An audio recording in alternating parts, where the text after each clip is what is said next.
Bismillahirrahmanirrahim. Assalamualaikum warahmatullahi wabarakatuh.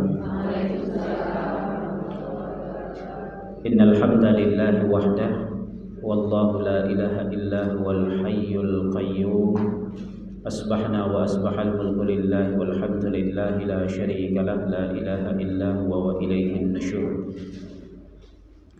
Asyhadu an la ilaha illallah wahdahu la syarika lah wa asyhadu anna Muhammadan abduhu wa rasuluhu la nabiyya ba'dah.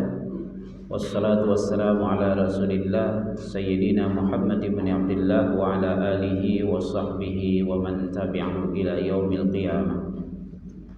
Wa qala subhanahu wa ta'ala fil Qur'anil Karim, a'udzu billahi samii'il 'aliim minasyaitonir rajim. Suratun anzalnaha wa faradnaha wa anzalna fiha ayatin bayyinatin la'allakum tadhakkarun. Raditu billahi rabba wa bil islami dina wa bi Muhammadin nabiyya wa rasula. Rabbi shrah li sadri wa yassir li amri wahlul 'uqdatam min lisani yafqahu qawli. Allahumma inni a'udzubika an adilla aw udalla, an azilla aw uzalla, an adlima aw uzlama, an ajhala aw yujhala alayya. Allahumma a'inna ala dzikrika wa syukrika wa husni ibadatik walhamdulillahi rabbil alamin. Jamaah duha yang insyaallah dimuliakan oleh Allah Subhanahu wa taala, di kesempatan hari yang ke-19 di bulan suci Ramadan ini, bagi sebahagian yang lain hari yang ke-20, bahkan ada yang hari ke-21. Kita akan mencoba mentadabburi salah satu surah di dalam Al-Quran yang oleh para mufassirin, para ulama tafsir menyebutnya surah penting untuk dikaji, ditadabburi, karena di dalamnya terdapat beberapa kaidah hukum yang Allah Subhanahu wa taala tetapkan, beberapa kaidah syariat yang Allah tetapkan, baik itu yang berhubungan dengan Allah maupun yang berhubungan dengan manusia. Akan tetapi lebih banyak di dalam surah An-Nur ini berbicara tentang hablum minan nas. Sehingga ayat ini diawali dengan kalimat suratun anzalnaha wa faradnaha. Inilah satu surah yang kami turunkan dan kami wajibkan untuk menjalankan hukum-hukumnya. Wa anzalna fiha ayatin bayyinat, dan kami turunkan di dalam surah ini tanda-tanda kebesaran kami, kata Allah, tanda-tanda kemahakuasaan Allah, la'allakum tadhakkarun, agar kalian semuanya bisa mengambil pelajaran dan mengingatnya. Jadi dari redaksi awal ayat surah An-Nur ini sudah terlihat bagaimana pandangan isi materi yang akan disampaikan oleh Allah Subhanahu wa taala di dalam surah An-Nur ini. Nah, kita akan mencoba melihat penggalan awal untuk pagi hari ini, kalau sempat sampai ayat 20, kalau tidak sampai ayat 10. Ada dua hal di sini. Hal yang pertama adalah ketetapan sebuah hukum terhadap sebuah perilaku yang menyimpang yang dilakukan oleh manusia yang disebut dengan zina. Yang kedua adalah perilaku hubungan antar sesama mereka sendiri di dalam persoalan fitnah ya, antar sesama mereka. Nah, kita melihat dulu dari ayat 1 sampai 10. Di mana Allah Subhanahu wa taala di dalam ayat ini menetapkan sebuah hukum setelah sebelumnya di surah Al-Isra Allah telah menetapkan larangannya. Wala taqrabuz zina, jangan kalian mendekati zina, karena sesungguhnya zina itu adalah sa'a sabila, seburuk-buruk jalan. Dalam bahasa yang lain Allah Subhanahu wa taala menyebutkan zina itu adalah sesuatu yang fahsya, ya, sesuatu yang sangat keji. Jemaah insyaallah dimuliakan oleh Allah Subhanahu wa taala, kebutuhan biologis manusia itu fitrah. Memang Allah ciptakan begitu dari sejak Nabi Adam. Saat Nabi Allah Adam diciptakan oleh Allah Subhanahu wa taala dalam kesendiriannya, sebelum ia memiliki pasangannya, ia kemudian melihat semua makhluk di dalam syurga itu kecuali malaikat berpasang-pasangan, berdua semua. Muncullah naluri kemanusiaannya sebagai bagian dari kebutuhan biologis yang Allah ciptakan pada diri manusia yang juga menginginkan pasangan. Maka kemudian Allah menciptakan Hawa sebagai pasangan Nabiullah Adam alaihissalam. Maka naluri untuk kemudian bisa menyalurkan fitrah biologis yang ada di dalam diri manusia itu adalah sesuatu yang memang sudah Allah ciptakan. Namun kemudian Allah menetapkan syariatnya bahwa biologis itu baru bisa dapat disalurkan dengan naluri yang ada pada diri manusia dengan cara-cara yang baik, dengan cara-cara yang benar, memiliki syarat dan ketentuan yang berlaku. Dan prosesnya tidak lama sesungguhnya. Prosesnya hanya hitungan detik. Gak nyampe 1 menit. Kunikahkan putriku fulan ya, denganmu atau untukmu dengan mahar sekian, ku terima nikahnya, selesai. Gak nyampe 1 menit. Ijab kabulnya. Yang lama apa? Prosesnya. Ya, prosesnya yang lama. Bahkan kalau masuk proses adat istiadat budaya segala, oh tambah lama lagi, tambah ribet lagi. Kalau proses agama tidak lama, suka oke, datang, khitbah selesai, nikah udah, bayar mahar. Maharnya pun ditetapkan oleh agama ini ya, disesuaikan. Nabi ngomong kepada para perempuan dan walinya, sebaik-baik mahar yang paling ringan, yang paling murah. Sesuaikan kemampuan calonmu yang akan memberi mahar. Kepada yang laki, lain lagi cara Nabi ngomong, sebaik-baik mahar yang paling baik, yang paling bagus, yang paling mahal. Kalau ada lebih, kenapa harus kasih sedikit? Nah, beda Nabi ngomongnya. Ke perempuan lain cara ngomongnya, ke laki lain cara ngomongnya. Supaya kenapa? Supaya seimbang. Supaya yang perempuan ini tidak berlebihan di dalam menetapkan tarif harga maharnya. Demikian juga kepada yang laki, supaya ia tidak meringan-ringankan sesuka hatinya. Ya. Jadi seimbang dia. Nah, kemarin ini kita biasa musim kawin itu bulan Rajab, bulan Syaban. Tapi kemarin undangannya dikit. Ya, ada. Kenapa? Maharnya mahal. Ya, manyamnya itu udah ini naik terus ini 10 juta nih udah 1 manyam. Kayaknya Syawal ini belum ada tanda-tanda ini ada undangan nih. Ya, biasanya Syawal udah puasa-puasa kayak gini kita udah dengar nih. Saya sudah ditelepon, Ustaz, khutbah nikah Ustaz. Ini enggak ada nih. Belum ada tanda-tandanya ini. Ya, menunjukkan ada apa ini. Nah, bagus di di Aceh Timur salah satu kampung ya. Tapi kampung ini kecil kali, warganya juga enggak banyak gitu ya. Nah, Alu Imirah ya. Menetapkan mahar dengan gram bukan lagi dengan manyam. Angka boleh 50 tapi gram. Nah, ya. Lebih enak dia. Enggak apa-apa angkanya banyak tapi gram. Tapi kalau manyam 10 aja udah. Gimana sekarang 100 juta sekarang. Itu baru maharnya, belum penuwaunya. Nah, ya. Apa yang dibawa segala macam saka kupi kan. Nah, berat itu ya. Maka Rasulullah SAW berpesan kepada para wali, ringankan saja ya, tidak usah berat-berat kali. Mau mengambil mantu apa enggak nih ya. Jangan sampai ngutang, karena yang terganggu anggaran rumah tangga juga untuk bayar utang nanti ya. Di 10 manyam, oke, yang ada 5 lagi ngutang dia ya. Akhirnya ya cicilan 50 juta itu berapa tahun misalnya 50 juta 5 tahun ya 5 tahun terganggu anggaran rumah tangga ya.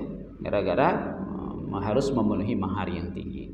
Baik, yang jelas agama telah menetapkan jalur yang sah, jalur yang halal, jalur yang bahkan bernilai ibadah di sisi Allah Subhanahu wa taala. Maka jangan gunakan jalur yang fahsya, yang keji. Dan disinilah Allah menetapkan hukumnya apabila kemudian manusia ternyata ia menempuh jalur yang keji, yang kemudian disebut dengan zina. Nah, apa hukumannya? Ada dua hukuman. Yang pertama hukuman yang berbentuk punishment.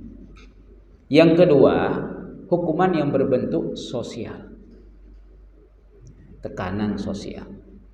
Bentuk punishment adalah az-zaniyatu waz-zani fajlidu kulla wahidin minhuma mi'ata jaldah. Dicambuk 100 kali. Baik yang laki maupun yang perempuan. Dua-dua. Tidak ada salah satu. Tidak ada istilah dia yang mulai, nggak ada. Dia yang ngajak, nggak ada. Yang melakukan siapa? Berdua, dua-dua. Sama juga ketika melanggar puasa. Jadi nggak ada istilah dia yang ngajak, dia yang mulai, maka dia yang bayar. Saya enggak. Kan nggak bisa sendiri dia. Berdua kan, ya udah berdua, dua-dua bayar 2 bulan. Ketika jebol di bulan Ramadan di siang hari. Jadi tidak ada alasan yang mulai, yang ngajak, semua nggak ada. Dua-dua. Si perempuan harus bayar 2 bulan, si laki juga 2 bulan. Ya. Nah, demikian juga dalam persoalan punishment atau sanksi di hukum zina. Dua-dua. Yang laki 100 kali, yang perempuan juga 100 kali. Dicambuk, ya, dicambuk. Tetapi harus melalui sebuah proses hukum yang Allah Subhanahu wa taala tetapkan nanti pada ayat berikutnya, yaitu di ayat 4, menghadirkan 4 orang saksi. Saksi yang bagaimana? Saksi yang dikenal dia adil, jujur. Saksi yang ia adalah orang yang mendirikan sholat. Oh, berat kali ya. Karena Allah Subhanahu wa taala di dalam menetapkan sebuah hukum yang di dalamnya ada unsur sanksi punishment, itu bukan untuk menzolimi hambanya, tapi untuk mentaubatkan hambanya. Ya. Itu tujuan Allah menetapkan hukum, bukan menzolimi, tapi mentaubatkan. Maka ketika tidak mampu dihadirkan 4 orang saksi yang bersyarat tadi, orang sholat, adil, ya, kemudian siddiq, jujur. Ada 3 yang begitu terpenuhi syaratnya, 1 tidak diterima. Mesti 4 memang. Rasulullah SAW kemudian bahkan mengatakan arba'atan syuhada itu, 4 orang saksi itu adalah orang yang melihat terjadinya proses zina itu sebagaimana timba masuk dalam sumur. Bukan dalam keadaan tidak berbaju saja. Kami menggerebeknya tapi dalam keadaan tidak berbaju. Setelah itu nggak ada lagi, udah nggak diterima kesaksian seperti itu. Bahwa dia disumpah demi Allah, saya melihat sebagaimana timba masuk dalam sumur, proses terjadinya zina, baru diterima. 4 begitu. Oh, 1 yang lihat, manggil yang lain, udah selesai, ya sudah, berarti nggak ada. Jadi tidak mudah membuktikan ya, bahwa telah terjadi sebuah perilaku fahsya zina pada 2 orang yang terperangkap di sebuah rumah, tidak mudah. Maka kemudian dia hanya dihukum berkhalwat saja, bukan berzina.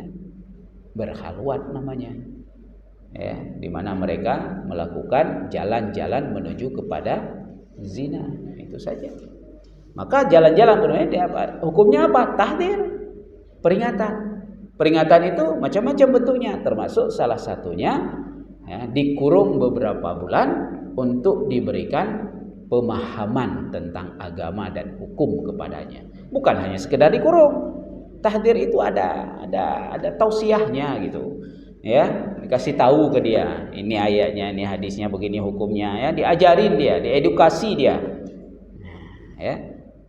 Maka lembaga pemasyarakatan di dalam Islam itu adalah lembaga mentaubatkan orang, memperbaiki orang, ya, mengajari orang sehingga keluar dari situ dia jadi orang berilmu. Ya, keluar dari penjara kalau dalam Islam itu dia sudah mesulhedun yang amal lemeh. Ya, dalim dia. Kenapa tiap hari dapat materi? Ya, hari ini ayat ini, besok ayat, hadis ayat dikasih tahu semua. Keluar dari situ dah alim dia. Karena tiap hari beda dengan orang taklim di luar, enggak tiap hari. Ya, pesantrennya khusus. Kalau orang di luar yang di pesantren luar ada main-mainnya, dia enggak bisa main. Enggak kemana-mana, dia di situ aja. Maka bisa di pressure ilmunya. Pesantren kilatnya jelas gitu. Itu dalam Islam. Tapi hari ini karena memang itu tidak berlaku seperti itu, ya sudah keluar dari itu tambah jahat lagi. Nah, itu yang ada. Bahkan di dalam juga berbuat jahat. Ya, ini yang masalah. Baik, jemaah insyaallah dimuliakan oleh Allah Subhanahu wa taala. 4 orang saksi yang harus dihadirkan. Namun Islam lebih mengedepankan bukan untuk menangkap orang, menjebak orang, atau apa namanya lagi, membuat orang harus diproses. Enggak begitu. Islam lebih mengutamakan mencegah.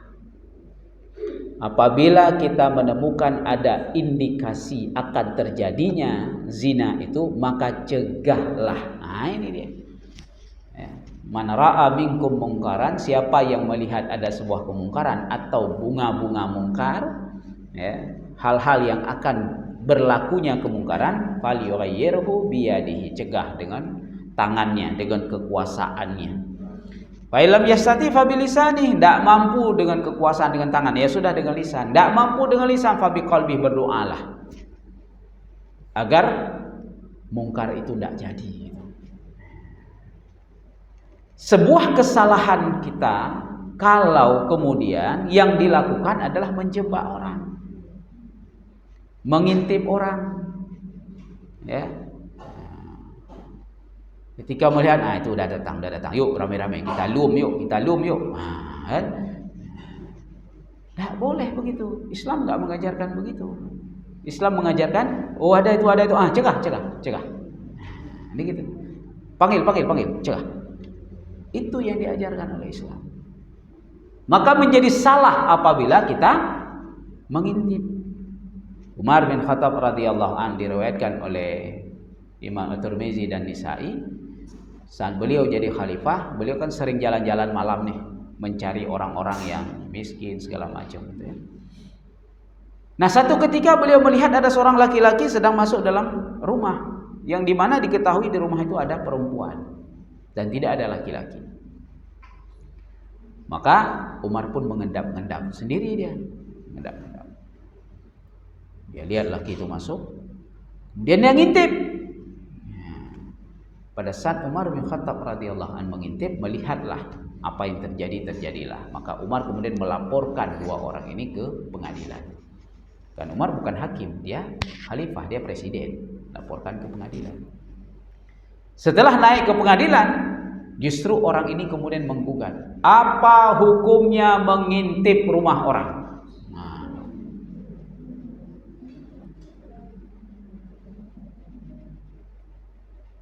Dan Umar dituntut kemudian karena mengintip. Tak boleh ngintip rumah orang. Bukankah engkau tahu tadi saya mau masuk ke sana dan engkau kemudian mengendap-endap dan mengintipku? Apakah ini benar dalam agama ini, wahai khalifah? Presiden dituntut begitu depan pengadilan. Jadi salah dia.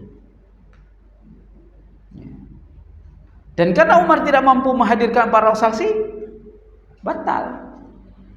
Sementara dia yang mengintip dihukum.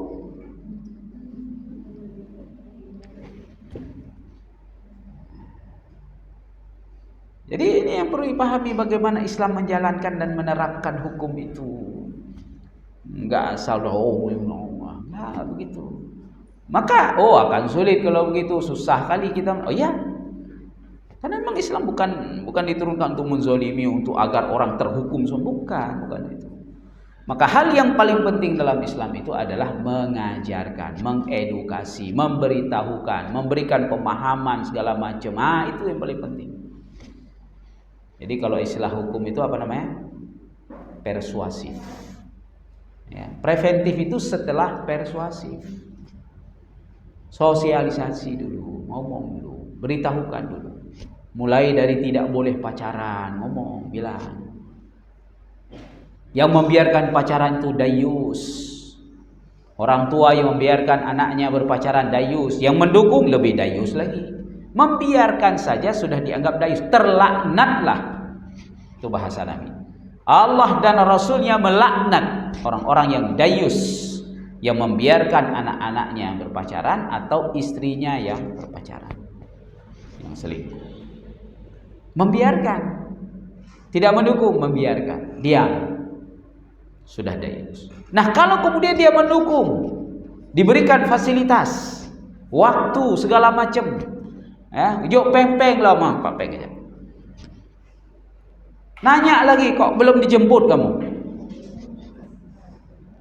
Nah, ini udah ganti lagi nih. Siapa pula ini? Hebat kamu, udah 3 cowoknya.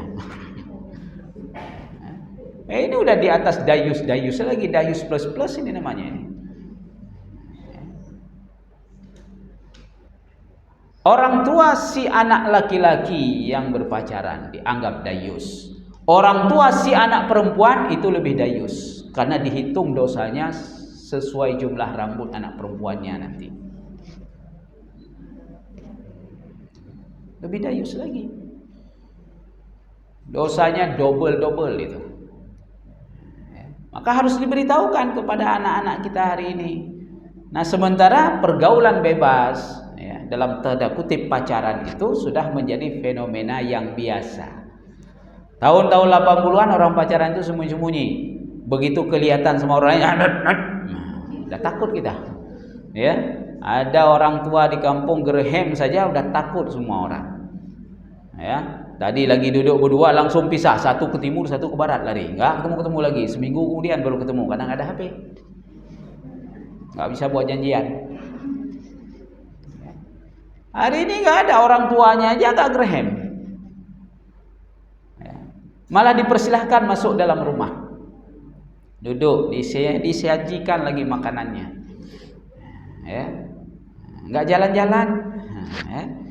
Ini lebaran kemana? Lagi lebaran sudah baju kopel. Naik SMA baju kopel. Panggilannya Abi Umi biar Islami.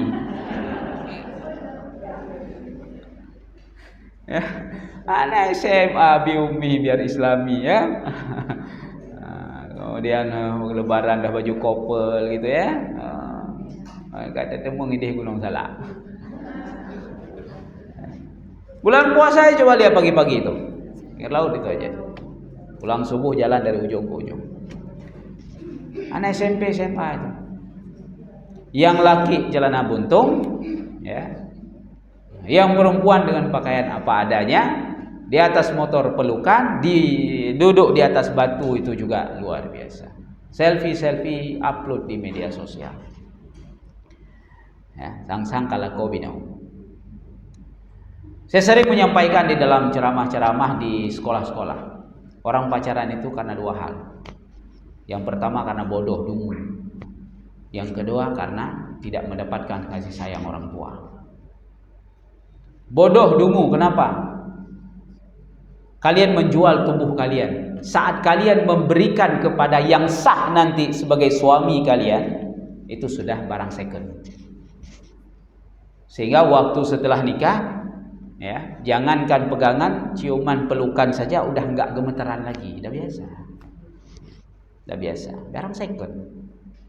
Tapi kalau bukan barang second yang ori, mau pegangan aja gemeteran. Jadi nggak jadi ini pegang. Ya, malam pertama 1 minggu belum selesai. Taruh dulu. Kenalan dulu, kan? Masih berjilbab, lupa dia kalau udah nikah. Begitu masuk suaminya, tutup dulu. Nah, itu ori itu. Tapi kalau barangnya kan, udah aman ya. Nggak ada lagi merinding-merinding itu, nggak ada lagi itu. Baik itu laki maupun perempuan. Maka dari awal Allah melarang, la taqrabu, jangan dekat-dekat. Rasulullah menjelaskan itu dayus yang membiarkan, yang melakukan ya, bukan hanya dayus, yang membiarkan, yang mendukung dayus. Dan itu dilaknat. Maka tidak ada yang lain, anak pupu yang jamun lagi. Ini ada hadis lain. Nabi sallallahu alaihi wasallam dalam hadis Huzaifah Al-Yamani radhiyallahu anhu mengatakan, akan datang kepada kalian fitnah zaman. Apa itu fitnah zaman ya Rasulullah? Ketika manusia mendapati sebuah dosa, dia mengatakan ini memang sudah zamannya begitu, ikut aja. Ini fitnah zaman. Ini emang dah dunianya begitu, udah ikut aja. Kita kalau nggak ikut tersingkir kita nanti. Ini fitnah zaman namanya. Ya. Fitnah masa. Udah waktunya begini. Nyokol dia tahun 80-an, 2000-an. Gadget di tangan nih. Nggak bisa lagi kita kayak dulu. Kita halang-halang anak pacaran segala macam tadi. Nggak bisa lagi. Hal yang kedua, karena tidak ada kasih sayang orang tua. Orang tua tidak cukup memberikan kasih sayang, maka dia mencari kasih sayang di luar. Kasih sayang pacar itu kan luar biasa, lebih daripada suami istri kok. Sayang-sayang, nggak ada buruk-buruknya. Yang baik semua keluar. Yang buruk kapan? Setelah nikah nanti baru jempol masuk hidung. Kan? Kalau pacaran mana ada kelihatan yang buruk? Tampil semua baik. Baik semua. Kagak pingat dia rucik benyan hanya. Mama nggak tahu. Baik kali dia orang. Baru 2 hari, betul kata mama, buruk kali orangnya. Memang gitu dia. Kalau udah nikah, nggak bisa disembunyikan lagi. Kalau belum, ketemunya kan bukan 24 jam. Ya, yang perempuan sudah kena skincare, yang laki sudah kena parfum. Fotonya close up bintang film India, apalagi. Baik, cuma insyaallah dimuliakan oleh Allah Subhanahu wa taala. Hukum yang pertama bagi para pezina itu adalah dirajam atau dicambuk, ya, dicambuk sebanyak 100 kali. Hukum yang kedua apa? Hukum yang kedua, az-zani la yankihu illa zaniyatan aw musyrikatan. Waz-zaniyatu la yankihuha illa zanin aw musyrik wa hurrima dzalika 'alal mu'minin. Ini hukum sosialnya. Berat ini. Ayat ini asbabun nuzulnya ada 3. Yang pertama diriwayatkan oleh An-Nisa'i bersumber dari Abdullah bin Umar bahwa sesungguhnya seorang perempuan bernama Ummu Mahzul, dia adalah dikenal dengan perempuan yang pernah berzina dan punya anak. Nah, kebetulan akan dinikahi oleh seorang sahabat Nabi. Dengan alasan mungkin kasihan gak punya suami. Maka turunlah ayat ini, di mana kemudian Allah Subhanahu wa taala melarang orang beriman menikah dengan para penzina. Itu asbabun nuzul yang pertama. Asbabun nuzul yang kedua diriwayatkan oleh Abu Daud, At-Tirmizi, An-Nisa'i dan Al-Hakim dari Amr bin Syu'aib bahwa ada seorang sahabat bernama Mazid. Dia pedagang, sering ngangkut barang ke kota Mekah. Nah, waktu dagang-dagang itu ketemu dengan teman lama. Ya, teman sekolah lama mungkin gitu ya. Ketemu dengan teman lama. Nah, teman lamanya ini, perempuan ini disebut dengan Anak namanya. Dia adalah seorang wanita yang dikenal beberapa kali berzina. Maka kemudian Mazid datang kepada Nabi sallallahu alaihi wasallam untuk meminta izin. Di Madinah, datang ke Madinah kepada Nabi untuk minta izin, ya Rasulullah, saya mau nikah dengan anak. Nabi tahu siapa anak itu. Maka kemudian Nabi mengatakan tidak boleh. Lantas kemudian untuk memperkuat ketidakbolehan yang disampaikan oleh Nabi, turunlah ayat ini yang menyatakan bahwa orang yang berzina itu tidak menikah kecuali dengan sesama penzina. Yang ketiga, asbabun nuzul ayat. Dari Sa'id bin Mansur, diriwayatkan oleh Sa'id bin Mansur yang bersumber dari Mujahid bahwa ketika Allah mengharamkan zina, di sekitar mereka banyak wanita-wanita cantik para penzina. Berkatalah orang-orang pada saat itu, jangan biarkan mereka pergi, mari kita nikahi saja mereka untuk menghentikan zina-zina mereka itu. Maka turunlah ayat ini, melarang para sahabat untuk menikah dengan para penzina. Ini hukum sosial. Orang yang berzina hanya layak dinikahi dengan sesama yang dia zinahi. Siapa? Dengan siapa? Ya udah, dengan itu dia menikah. Jangan dengan yang lain. Bahkan kemudian Rasulullah SAW mengingatkan para laki-laki yang pernah menzinahi perempuan, kemudian dia meninggalkan perempuan itu, menikah dengan perempuan lain yang gadis, yang perawan, yang belum terpakai oleh siapapun. Maka hukuman yang akan Allah berikan kepada laki-laki ini, jika dia mendapatkan anak perempuan, maka anak perempuannya akan dizinahi oleh orang.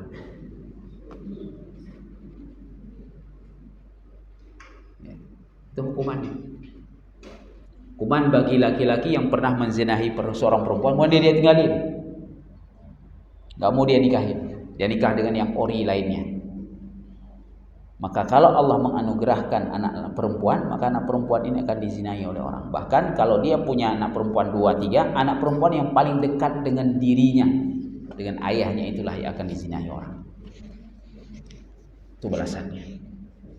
Kalau itu seorang laki-laki, tidak ada sanksi punishment kepada seorang perempuan seperti itu. Karena perempuan itu korban. Walaupun nanti terkadang dia yang menjadi pelaku, laki jadi korban, nah itu urusan lain. Tapi yang jelas siapa yang mengambil keperawanan perempuan ini, laki ini, laki ini, maka dia harus bertanggung jawab. Ketika dia sudah mengambil keperawanan seorang perempuan, maka dia harus menikahi perempuan itu. Baru Allah tidak membalasnya. Jikalau dia menikahi siapa yang dia zinahi, maka Allah tidak membalasnya, karena dia bertanggung jawab dengan perempuan yang sudah diambil kegadisannya. Jadi salah satu bentuk taubat para penzina itu menikah dengan sama yang dia zinahi. Bukan cari orang yang berzina dengan ini kemudian cari orang baik-baik. Saya mau cari suami soleh gitu, saya mau cari istri solehah gitu, mau yang ini, boleh begitu. Bahkan kemudian kalimat berikutnya, wa hurrima dzalika 'alal mu'minin. Boleh orang beriman mengambil seperti itu. Walau di kemudian hari para ulama kemudian ada menetapkan memfatwakan hukum yang lain apabila sudah bertaubat, sudah baik, sudah bagus segala macam gitu ya. Maka boleh-boleh saja kita mengambilnya. Itu bagian dari keputusan fatwa atau ijtihad para ulama di dalam melakukan itu. Maka ada kisah di masa Khalifah Sulaiman, salah satu khalifah Utsmaniyah. Itu ada seorang ulama yang sangat prihatin dengan berbagai macam bentuk penyakit sosial, diantaranya masalah zina. Maka beliau selalu setiap malam itu, karena beliau orang kaya, setiap malam itu membayar semua penzina itu agar tidak melayani laki-laki lagi. Kalian mencari duit kan? Ini duitnya. Kalau kalian belum bertaubat, sambil beliau mengajari mereka untuk bertaubat. Yang mau taubat, taubatlah. Yang nggak mau taubat, ini duitnya. Tapi malam ini kamu sudah tidak boleh melayani laki-laki, karena kamu cari duit. Dibayar semua. Sehingga setiap kali laki-laki datang untuk memakai jasa para pelacur itu, kami sudah dibayar oleh Tengku Fulan, gitu kan? Sehingga terfitnahlah ulama ini. Wah, ini udah gak betul ini. Masa semua udah di booking sama dia? Bukan satu pula, puluhan yang di booking oleh dia, satu kecamatan gitu kan. Demikian juga ketika ada orang yang menjual miras, dia bayar miras itu. Tumpahkan miras ini semuanya, saya bayar berapapun. Kalau kamu bertobat, bertobatlah, jangan jual miras lagi. Sehingga setiap orang mau beli miras, udah nggak ada lagi. Beli khamar, udah nggak ada lagi. Kenapa? Udah dibeli sama si fulan. Maka terfitnahlah ulama ini. Sampai-sampai kemudian buruk betul dia sudah. Dia seorang yang menggunakan jasa pelacur, dia seorang yang memborong miras sehingga orang-orang nggak bisa mabuk lagi di situ, orang-orang nggak bisa lagi berzina di situ. Di kampung itu harus cari ke kampung lain. Sampai kemudian istrinya mengingatkan, wahai suamiku, kalau seperti ini nanti saya khawatir waktu kamu mati tidak ada yang datang. Tidak apa-apa, kata dia. Saya yakin Allah akan mendatangkan ribuan orang untuk mengurusi jenazahku. Bahkan khalifah pun akan datang, kata dia. Waktu dia mati benar-benar tergeletak di tengah jalan. Gak ada yang peduliin. Nah, Khalifah Sulaiman ini sering berkeliling dia. Datanglah. Ya, ketemu sama dia. Kok ada jenazah ini tengah jalan gak dipedulikan? Dipanggil orang-orang kampung. Maka orang kampung semua menjadi saksi. Dia itu begini. Oh, buruk kali udah. Yang betul. Betul ya, nggak apa-apa. Ya. Mereka belum tahu ini khalifah ini. Bawa pulang ke rumah. Setelah dibawa pulang ke rumah oleh para pengawal khalifah semuanya, karena mereka tidak berpenampilan sebagaimana anggota kerajaan, penampilan biasa. Sesampai di rumah, istrinya pun langsung histeris menangis melihat kondisi suaminya, ya, begitu sangat buruk sekali. Dan dia bertanya, wahai saudaraku, engkau temukan di mana suamiku? Di jalanan tergeletak, orang-orang mengatakan begini terhadap suami. Benar, kata suami istrinya. Dia setiap malam mengeluarkan harta untuk membayar semua pelacur agar pelacur itu tidak digunakan jasanya oleh orang lain. Dan beberapa pelacur sudah bertaubat. Dia menggunakan uangnya untuk membeli semua miras yang dijual oleh para penjual. Agar orang tidak bisa membeli miras sehingga tidak ada yang mabuk lagi di kampung ini. Beberapa penjual sudah bertaubat. Mendengar itu khalifah kaget. Oh, itu yang dilakukan rupanya. Maka seketika itu khalifah memerintahkan pengawalnya untuk memanggil qadhi kerajaan, ya, dan kemudian memanggil semua orang di pusat pemerintahan untuk mengurusi jenazah ini. Akhirnya dia disolatkan oleh 100.000 orang. Diurus langsung oleh khalifah. Benarlah perkataan dia dahulu kepada istrinya, ya, aku akan diurus oleh ribuan orang dan khalifah akan hadir untuk menjadi imam dalam sholat jenazahku. Jadi ini cara dia mengatasi masalah. Dan tidak semua orang mau seperti itu. Kalau orang kaya misalnya, mendingan dia wakaf kan, ngapain ngasih ke sana. Tapi dia sudah, karena ini penyakit masyarakat yang sudah tidak bisa diatasi. Dan persoalan zina ini akan selalu ada. Mau negara Islam gimana pun hukumnya diterapkan, perzinahan ini tetap ada.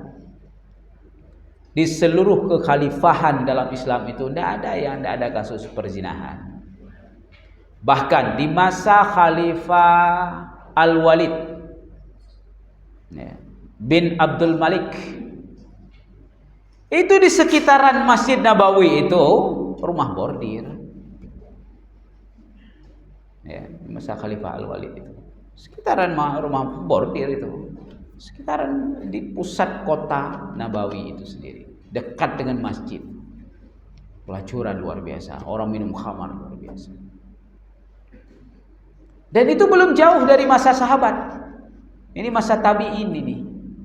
Ya, murid-muridnya, sahabat masih ada yang hidup walaupun dah tua-tua gitu. Begitulah, ya. Bahwa itu tidak pernah selesai dan tidak pernah selesai. Akan selalu ada. Miras, ya, masalah khamar, masalah judi, masalah zina, itu selalu ada.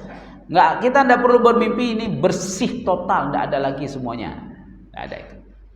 Di masa pemerintahan keemasan Umar bin Abdul Aziz tetap ada persoalan pelacuran itu. Jemaah insyaallah dimuliakan oleh Allah Subhanahu wa taala. Ini hukuman yang kedua. Di dua hukuman yang diberikan oleh Allah kepada para penzina. Nah, bagaimana dengan orang yang menuduh berzina? Menuduh orang lain berzina. Ya. Walladzina yarmuna al-muhsanati tsumma lam ya'tu bi arba'ati syuhada fajliduhum 80 jaldah. Hanya kurang 20 kali dari orang yang berzina. Ketika dia tidak mampu menghadirkan 4 orang saksi, di dalam tuduhan dia kepada orang lain bahwa orang itu sudah berzina, maka orang ini diberikan dua hukuman juga. Hukuman punishment, sanksi berupa cambuk 80 kali, beda 20 kali dengan orang berzina. Nanti ada hukuman yang kedua, wala taqbalu lahum syahadatan abada. Ini sanksi yang beratnya bagi para penuduh. Jadi nggak gampang nuduh orang berzina. Si fulan sudah berzina, itu udah berzina itu. Nggak boleh. Dia tidak diterima lagi saksinya selama-lamanya. Ya, kesaksiannya itu tidak diterima lagi abada. Walaupun dia bertaubat dia udah bertaubat, nggak lagi nuduh-nuduh orang, udah bertaubat, tetap dia tak boleh jadi saksi dalam perkara apapun. Nah, ini sering harus kontrol, saksi nikah misalnya, asal tunjuk sebab. Ya, padahal orang ini pernah menuduh orang lain berzina dulu. Cuma karena kita nggak tahu segala macam, nggak ngomong ya, tunjuk dia jadi saksi. Ini bahaya ini, karena saksi itu dalam semua perkara benar-benar dituntut syarat dan ketentuan yang sangat berat. Seperti saksi dalam nikah, lebih berat syarat menjadi saksi daripada syarat menjadi wali. Jadi gak serampangan jadi saksi itu. Bukan asal nunjuk saksi yang drone mandang. Nah begitu dia. Demikian juga dalam saksi-saksi yang lain. Maka orang yang pernah menuduh orang lain berzina dan ia tidak mampu membuktikan, tidak mampu menghadirkan saksi, maka dia dicambuk 80 kali dan dia dihukum sosial, tidak boleh lagi diterima kesaksiannya, tidak boleh jadi saksi dalam hal apapun lagi. Abada kata Allah. Selamanya. Taubat itu urusan dia dengan Allah, tapi yang kesaksian tidak boleh lagi sama dia.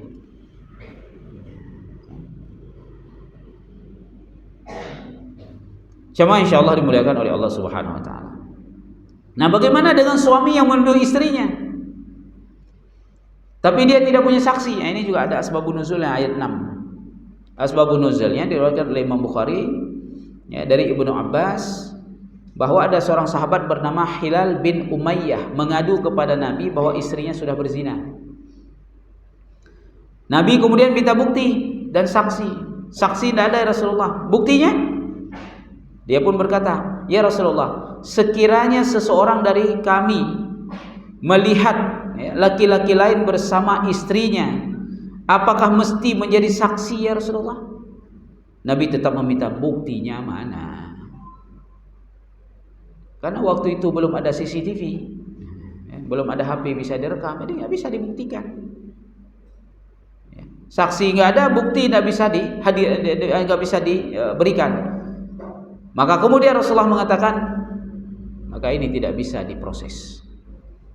Namun Hilal berkata, demi Allah, zat yang mengutus engkau wahai Rasul, sesungguhnya akulah yang benar dalam tuduhanku ini, karena aku menyaksikannya sendiri. Maka turunlah ayat ini. Kalau begitu, Allah Subhanahu wa taala memberikan petunjuk. Walladzina yarmuna azwajahum wa lam yakul lahum syuhada, enggak punya saksi, enggak ada bukti, illa anfusahum, kecuali dirinya lah yang menyaksikan istrinya sudah berzina itu. Maka kepada mereka diambil sumpah atas nama Allah Subhanahu wa taala sebanyak 4 kali. Fa syahadatu ahadihim arba'u syahadatin billah innahu laminas shadiqin. Demi Allah, saya adalah orang yang benar yang mengatakan karena saya menyaksikan apa yang saksikan bahwa istri saya berzina dengan si fulan itu adalah benar. Diulang 4 kali. Wal khamisatu, sumpah yang kelima, anna la'natallahi alaihi in kana minal kadhibin. Semoga Allah melaknat saya jika saya berdusta di dalam tuduhan saya kepada istri saya. Nah, kepada perempuan juga akan diminta sumpahnya sama. Demi Allah bahwa tuduhan suami saya itu dusta, saya tidak pernah berzina dengan siapapun, maka dia telah berdusta, saya yang benar. 4 kali dia bersumpah. Wal khamisatu anna ghadaballahu alaihi in kana minas shadiqin. Sumpah yang kelima dia melaknat dirinya. Semoga Allah marah dan melaknatku kalau aku berdusta atas apa yang aku tidak akui ini. Jadi begitu. Maka setelah itu Rasulullah pun melepas mereka berdua, Hilal dan istrinya dilepas oleh Nabi. Artinya nggak ada sanksi hukum. Yang ada apa? Sanksi langsung dari Allah Subhanahu wa taala atas sumpah mereka masing-masing. Dan Allah pasti akan menghukum yang salah, yang berdusta, bukan yang benar, bukan yang jujur. Dan di kemudian hari kisah ini disebutkan istri Hilal itu ditimpa oleh penyakit yang membuat dia sekarat selama beberapa bulan dalam kesakitannya. Sementara Hilal aman-aman saja dan dia menikah dengan perempuan lain. Menunjukkan istrinya yang berdosa. Jadi Allah sendiri akan menghukum. Karena itu tadi tidak ada saksi, tidak ada bukti. Nah kalau sekarang enak buktinya gadget. Maka dalam hukum positif hari ini, bahkan di negara-negara yang menerapkan hukum syariat, ketidakhadiran 4 orang saksi itu sudah bisa diterima apabila ada video asli. Nah hari ini jadi masalah lagi AI. Nah, ada Dajjal baru ini, Dajjal modern ini. Ya, fitnah AI itu lebih dahsyat lagi. Ternyata video pun hari ini sudah tidak bisa lagi dipercayai. Ya, karena AI itu modalnya apa? Modalnya wajah saja.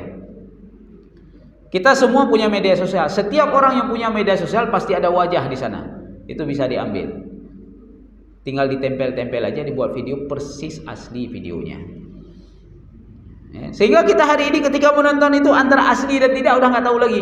Apa budaya buhananya? Apa budaya buhananya? Malah lebih yakin, oh lagi nyubuto yang kangina video kangin kan. Pula orang, apalagi orang tidak tahu teknologi, tidak tahu AI, nggak tahu apa-apa, dia video udah berantem Jokowi yang Prabowo. Kan? Ya, gitu-gitu. Jadi luar biasa. Ya. Nah inilah beberapa ketetapan hukum Allah Subhanahu wa taala kepada orang-orang yang berzina, yang menuduh zina, baik itu hukum punishment, sanksi maupun hukum sosialnya. Ya.